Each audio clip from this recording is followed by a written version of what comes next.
السلام عليكم.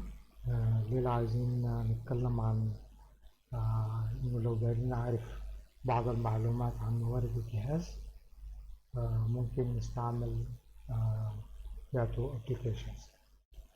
في application معروفة للناس كلها اسمها اتشتوب، وفي application تاني جديد اسمها باشتوب. هنحاول مع بعض نستخدمهم الاثنين ونشوف كل واحدة بتعمل شو. نمشي للمقدمة ونقرأ بها.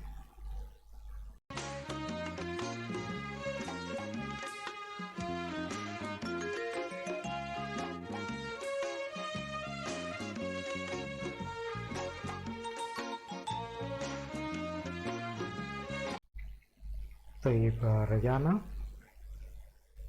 في اتشتوب هو موجود في معظم الريسبيراتورز بتاعت معظم التوزيعات، وسهل جدا التنزيل بتاعه، وعشان كده هنجرب مع بعض انه ننزله من الاب منيجر مباشرة بدون ما نستخدم التيرمينال. وفي الباشتوب هنضطر انه نستخدم التيرمينال في التثبيت بتاعه. بمجرد ما يجيني السوفت وير مانجر او الاب مانجر بكتب هنا، بكتب htop، هيبتدي يبحث عنه في الريسبيراتورز. بمجرد ما يجيني هيديني خيار واحد انستول، هيطلب مني الباسورد، يبدأ الباسورد تحتي، بدوس اوثنتيكيت. بكده هو هيبتدي ينزله، تعملوا انستولينج ناو، وبينزل عندي بيبقى جاهز للاستخدام. في طريقة تاني انه انا اشغله، اما انه في التيرمينال اكتب اذا انتهى التثبيت بتاعه. في طريقتين انه اشغله، اما انه انا اختاره من المنيو بتاعتي زي ما شايفين، وكده هو بيديني معلومات عن الحاجات الموجودة عندي في الجهاز وموارد الجهاز، سواء كانت السي بي يو او الميموري او السواب فايل. وبيديني برضو انه انا فاتح الجهاز ليكم، وبيديني كل البروسيسز شغالة في الجهاز بتاعي. ده ببساطة انه كيف انا استخدم اتشتوب. F10 بيطلع يساعدني في انه انا اطلع، وبعد كده هنحتاج انه نقوم نثبت الباش توب. الباش توب هو موجود على جيت هاب.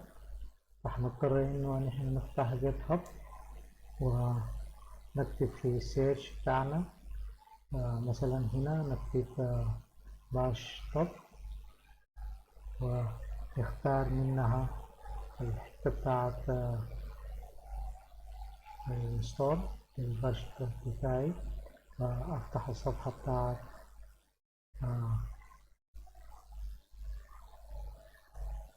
الجيت هاب واعمل له انستول من هنا. بفتح لي الصفحة بتاعت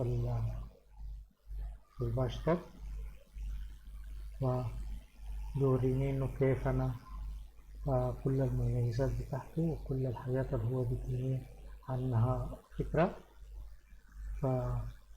وده سكرين شوت بتاعته. فنقوم نعمل مع بعض انه نقوم نعمل له كلون ونعمل له انستول. طيب، download .id فايل. الفرق بينه وبين الاتشتوب انه هو فيه معلومات أكثر شوية وشكله مودرن أكثر، و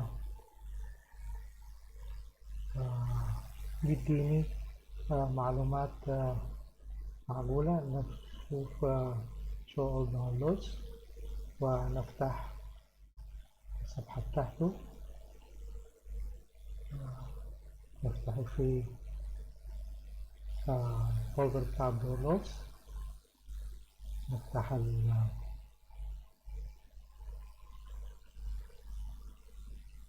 ممكن نعمل اكستراكت من هنا،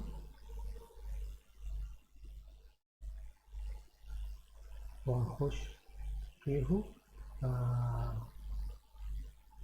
لو فتحنا الريدمي غالبا نلقى فيها انه كيف نعمل له انستول.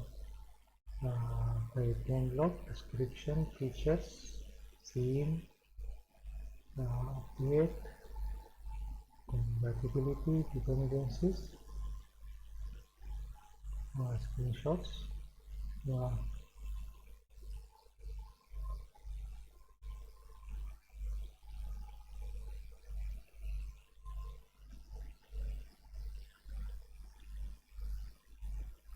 وممكن نخش في زي ما هو كاتب هنا، ممكن نحطها في الجنب ونصغر هنا الشاشة ونخش DEV ونقول له زي ما هو كاتب هنا sudo build below open in terminal، ونعمل زي ما هو كاتب معانا بالضبط، نكتب sudo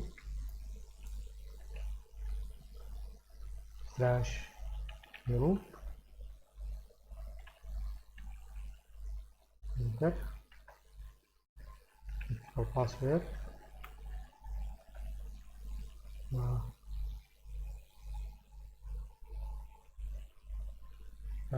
قال إنه الدايركتوري فيه مشكلة. طيب نشوف الدايركتوري، نشوف الدايركتوري الحاجة بتاعت الدايركتوري.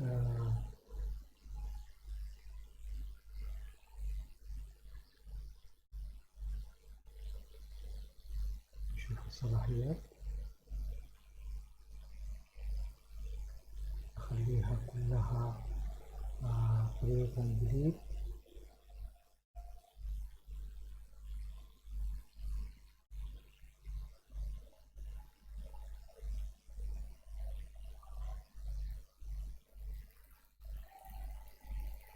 طيب نشوف كده هل بيمشي ولا برضه بيعمل مشكلة.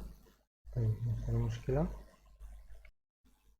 طيب بعد ما عالجنا المشكلة بتاعت البرميشنز، بمجرد ما نكتب له sudo build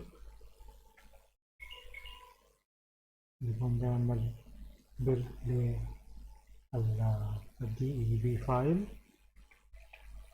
لو عملنا list بيورينا انه بقى عندنا DEV فايل. ممكن مباشرة ان احنا نشغله من هنا، نعمل دبل كليك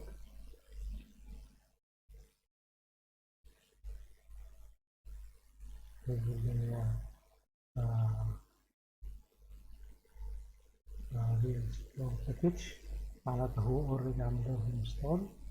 بكده نحن ممكن نكون جاهزين نستخدمه. نكتب باش ديسكتوب ما موجود هنا، لكن معناتها ممكن أنا مباشرة أستخدمه من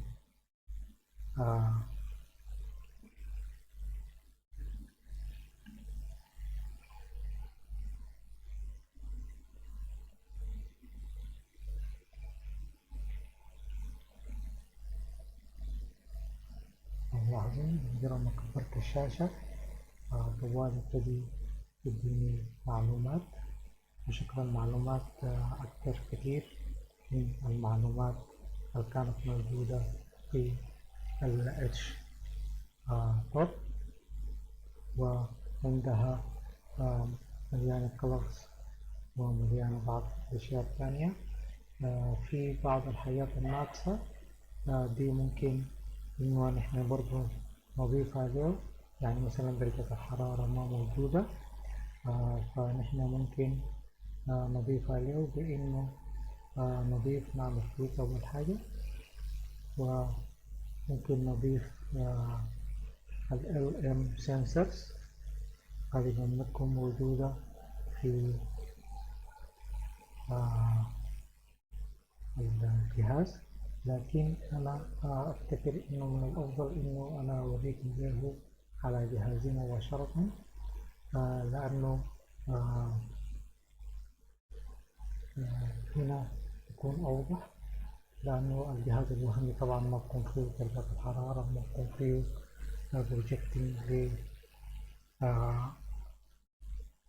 الحاجات بتاعت السنسرز، فهنا ده المسألة بتكون أوضح.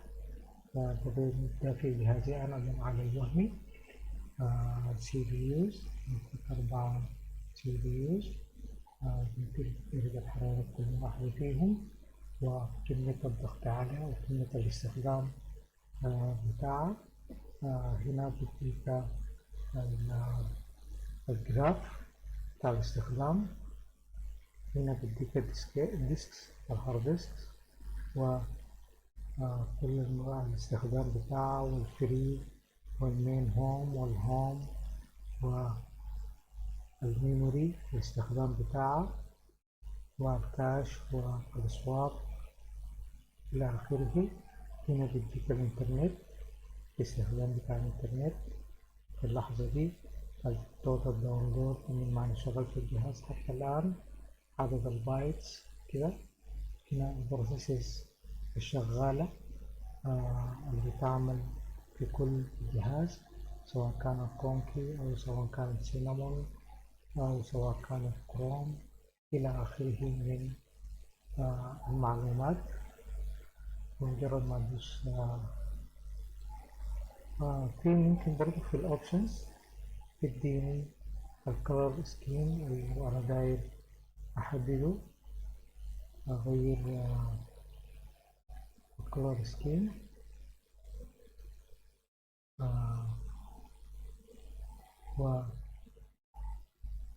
وكل الأشياء الموجودة اللي أنا أحتاج إنه أنا أقوم بتغييرها تتغير معي. فلو ملاحظين إنه إذا عملنا مقارنة بينه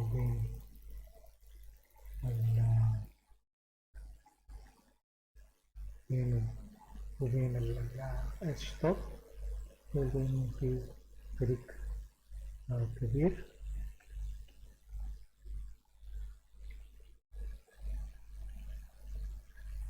في كلمة المعلومات اللي تدينا إياها.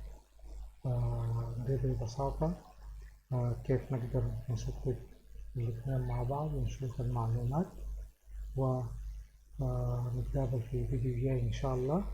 وأبقوا في المنزل، أبقوا بخير من الكورونا، وإذا عجبكم الفيديو اعملوا اشتراك، وشكرا جزيلا.